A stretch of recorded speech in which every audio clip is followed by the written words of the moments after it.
him talk me into smoking with him outside, which was a bad idea. Tyler kept talking about wanting to go on a nature hike and said he wanted to talk to the stars. Weed was messing with my head and my stomach, as it always did, and I ended up going inside and laying down on the couch. I heard Laura and Allie join Tyler outside. Their voices slowly drifted away.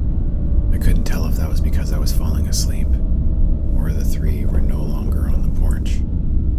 Eventually, I did fall asleep. I had strange dreams. They were all about the cottage, the four of us, and a darkness that was encroaching from the woods. Parts of my childhood began to fill the cabin. Old bikes, posters of cartoons and TV shows. I saw full outfits from my childhood walking through the room without anyone in them. It was just the clothes moving freely, but in the way a person would. An eerie sound took over my dreams. It was coming from outside, and it was getting closer. The front door of the cottage opened, and a deep red light poured in. The eerie sound became clearer, and something small shuffled through the door. It was my own dog, Baxter. He walked right up to me and sat down, staring upward. Then a strange sound came out of his mouth. It sounded like he was trying to laugh, but couldn't. I wanted to help him at first, but Baxter started changing. His hair began to fall out. Then his limbs elongated, stretching to lengths longer than my own. His skin was pale, and his face looked smooth, like it didn't have a mouth.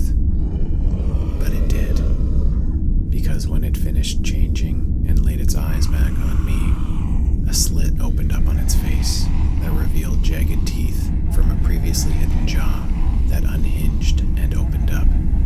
Its eyes held mine like I was being hypnotized, reflecting back in a strange cat-like way. The creature's long, spindly arms reached for me as its mouth opened up. The laughing sound grew louder and pumped out of the creature's throat. That's when I woke up. I was still on the couch. The room was dark, and I seemed to be alone. Only that strange, attempted laugh was still going. It carried over from my dream and continued. My eyes tracked through the room, trying to find the origin of the sound. I wished they hadn't.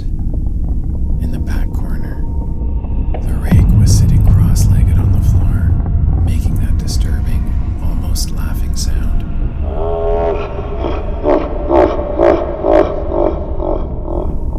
Then I noticed what the rake was holding. A bloody football. Tyler's.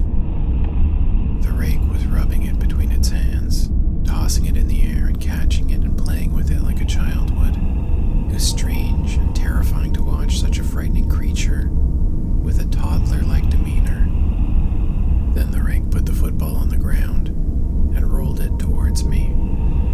It wobbled its way across the floor before coming to a stop at the foot of the couch. I couldn't move. I was frozen stiff on the couch. The rake looked like it was waiting for me and grew increasingly annoyed that I wasn't playing. It stood up and ambled towards me. It lowered its frightening claw down, and I thought it was going to wrap around my face. But it picked up the football instead. The rake shuffled back to the corner and sat back down in its place. It laid the football on the ground again and rolled it over to me. A growl emitted from the rake. I didn't want to upset it any further, so I reached down, picked up the football, and rolled it back to the creature. The rake bounced on the spot excitedly. Its attempted laughter got heavier, more strained and forced. The rake picked up the ball joyously and rolled the ball back. I didn't know what happened to the others, but it was clear they'd made violent contact with this thing. I had to get away from that thing. Seeing that the creature was enjoying the passing back and forth, I decided that my next throw would bounce around the corner and into the kitchen. If the creature followed it, I'd have a few seconds to run down the hall and put a door between me and that thing. I picked up the bloody ball and threw it underhand to the left. The rake took off, quickly following the ball into the kitchen. I shot up off the couch and ran down the hall towards my bedroom. Then I heard footsteps behind me.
something and that my friends were still missing. A few hours later, Laura, Allie, and Tyler's bodies were discovered.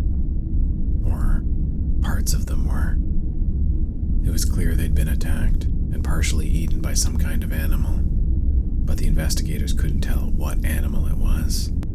The thing that made me come around to believing that the rake is real and what I experienced that night actually happened is that last year I saw the crime scene photos from the cabin. Amongst them were photos from the living room where I'd been sleeping and woken up to the creature. In the photos, it was clear that there were 2 lines of blood smears on the ground. One was from me rolling the football to the far corner of the room, and the other trail was from something rolling it back to me.